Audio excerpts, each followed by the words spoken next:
नमस्कार, आप देख रहे हैं सच का साथी लाइव टीवी न्यूज। मैं हूं आपके साथ ममता सिंह। आइए नजर डालते हैं देश और दुनिया की बड़ी खबरों पर। जनपद बाराबंकी के कस्बा फतेहपुर से इस वक्त की बड़ी खबर आ रही है। आपको बता दें कि मान्यता प्राप्त पत्रकार हमले में नया मोड़ सामने आया है। महीनों बीत जाने के बाद भी नहीं मिल रहा पत्रकार को न्याय। पुलिस भी आरोपों के कटघरे में।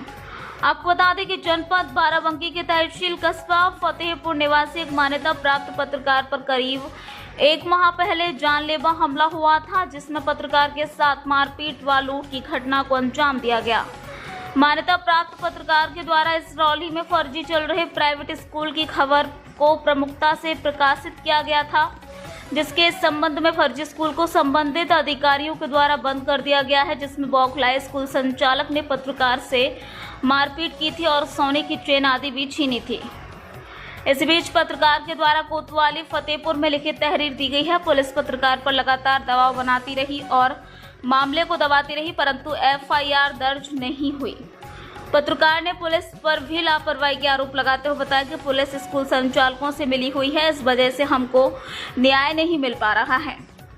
क्या कुछ कहा मान्यता पत्र प्राप्त पत्रकार में, आप भी देखिए सच का साथी लाइव टीवी न्यूज चैनल पर उप संपादक मोहम्मद अबरार के साथ खास रिपोर्ट। जय हिंद दोस्तों, आप देख रहे हैं सच का साथी लाइव टीवी न्यूज चैनल।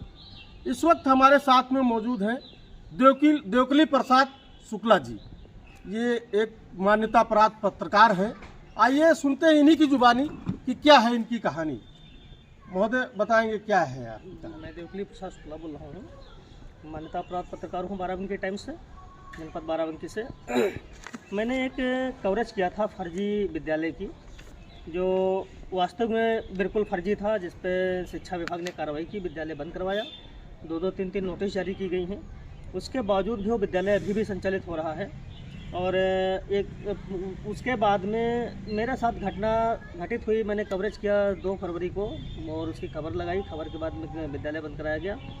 1 महीने के बाद मेरे साथ उन लोगों के द्वारा, विद्यालय संचालक के द्वारा मारपीट की गई, जिसमें मेरी चैन भी छीनी उन लोगों ने चौराहे पे। चैन, आपकी चैन किस चीज़ की थी? सोने की चैन थी हमारी।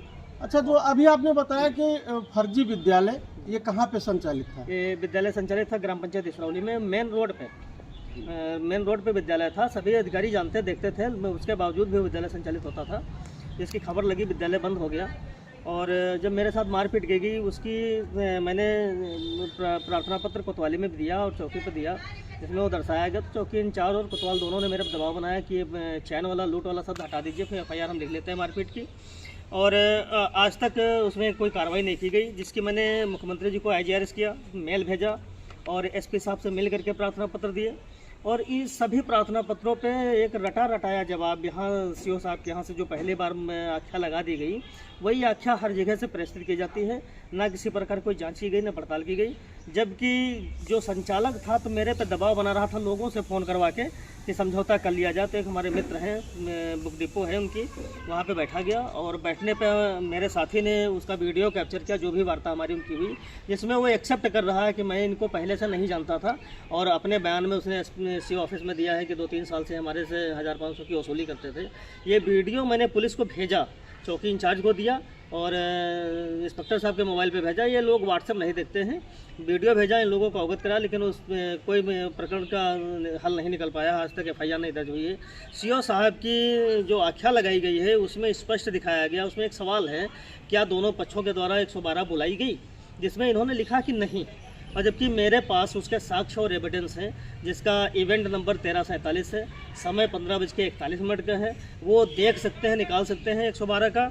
और एफआईआर ना दर्ज होने का कारण ये है कि एफआईआर, यदि मेरे पास पैसा होता, हम पैसे भरपाई कर पाते पुलिस को, तो पुलिस मेरी एफआईआर दर्ज करती। जैसे कि एक एफआईआर का उदाहरण मैं आपको दूं, ये उसी ग्राम पंचायत इसरौली का है मामला, जिसमें एक फर्जी एफआईआर दर्ज की गई थी। और जो एफआईआर दर्ज करवाने वाला था, अपने भाई के ऊपर भाई ने एफआईआर दर्ज करवाई थी। ये एफआईआर का नंबर है 736 नंबर है इसका। इसमें उसने दिखाया था कि मेरे पेड़ चोरी से काट लिए गए हैं। ठीक है, वो पेड़ चोरी से काटने का FIR दर्ज करवाया और ठेकेदार से जब उसने बताया कि ठेकेदार के द्वारा बेचे गए था, तो हम मीडिया में है, मेरा दायित्व था उस ठेकेदार से मिल करके और उसे जब बयान लिया तो ठेकेदार ने अपने बयानों में कहा कि वो लकड़ी देसराज ने बेची थी, मैंने चोरी से नहीं काटी थी, देसराज ने बेची थी। और जब इसकी ये खबर मैंने लगाई, उस पर ये आक्रोशित हुए पुलिस विभाग यहाँ का जो है, ये आक्रोशित हुए, मजबूरन बस इस पर FIR उनको लगाना पड़ा, इस FIR पे।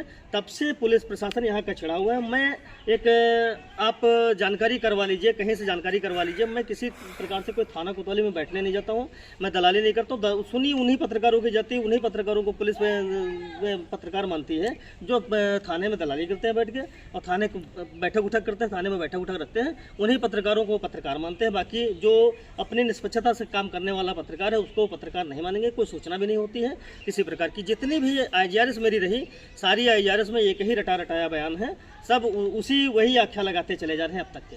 मैंने 10 क्षेत्र पे कॉल की है, वो वहाँ से रिकॉर्ड आया है, थाना प्रभारी को दिया गया है। अब थाना प्रभारी देखते हैं कि उसमें क्या रिपोर्ट लगाते हैं, क्या आख्या देते हैं, जांच पड़ताल करते हैं उसकी, हम लोगों से पूछताछ करते हैं कि नहीं करते हैं, हमारा पक्ष जानते हैं या नहीं जानते हैं, ऐसे आख्या लगा देते हैं, वही रटाया बयान वापस में उस पर भेज देते हैं। ये देखने की बात है। अच्छा, अभी तक आपने आपके साथ जो ये घटनाएं घटी हैं, इसकी अभी तक आपने कहाँ तक जो है पहुँच करके अपनी फरियाद लेकर के पहुँचे? मैं बताया तो आपको पहले बताया कि मैं स्वयं जा कर के एक SP साहब को मैंने ऑनलाइन डाक से भेजा और दूसरी हैंड टू हैंड दिया, जिससे एक संगठन था राष्ट्रीय युवा वाहिनी, जो भाजपा समर्थित संगठन है, उसका मीडिया प्रभारी बनाया गया था, उस लेटर पर दिया कि शासन का लेटर जा रहा है, हो सकता है इसी के समझ में इनको आ जाए कि हाँ ये मामला शासन तक जाएगा, तो अभी इसमें कुछ जांच पड़ताल हो जाए। उसको भी डिस्पोज कर दिया इन लोगों ने, शासन के लेटर को। ये वो शासन को लेटर मैं लिख चुका हूँ, माननीय मुख्यमंत्री जी को लेटर लिख के मैंने भेजा है कि ये संगठन के जो है लेटर पैड पे SP साहब ने कोई कार्रवाई नहीं की। अच्छा, आप ये जानते हैं, आप खुद तो एक स्वयं पत्रकार हैं, आपको तो ये पता है कि सरकार की ये गाइडलाइन है कि अगर पत्रकार के साथ कहीं पे अभद्रता की जाती है तो मतलब जो है तत्काल प्रभाव से उसकी FIR दर्ज की जाए। ये है, लेकिन प्रशासन यहाँ का लागू नहीं करता है। रीज़न ये है कि जब मेन जिले का मुखिया ही ढीला होगा तो लोग जो है तो कतई कुछ नहीं कर पाएंगे, नीचे के कर्मचारी जो हैं वो कतई नहीं कुछ करेंगे। ये दबाव में है, राजनीतिक दबाव में चलते हैं यहाँ के। हम तो ये मानते हैं कि तहसील फतेहपुर जो प्रशासनिक अधिकारी हैं ये राजनीतिक दबाव में रहते हैं। छोटा से छोटा मामला होगा उसमें राजनीतिक लोग तुरंत तत्काल फ़ोन करेंगे। थाना जो है, फतेहपुर थाना जो है, ये दलालों का अड्डा बन चुका है। यहाँ पे पूर्णतः दलाली होती है, जहाँ पैसा जाएगा वहाँ का काम होगा, बाकी कुछ भी नहीं होता। आप सुन सकते हैं, एक पत्रकार जो दूसरों की आवाज़ बन के दूसरों की मदद करता है, आज वो खुद स्वयं अपनी समस्या को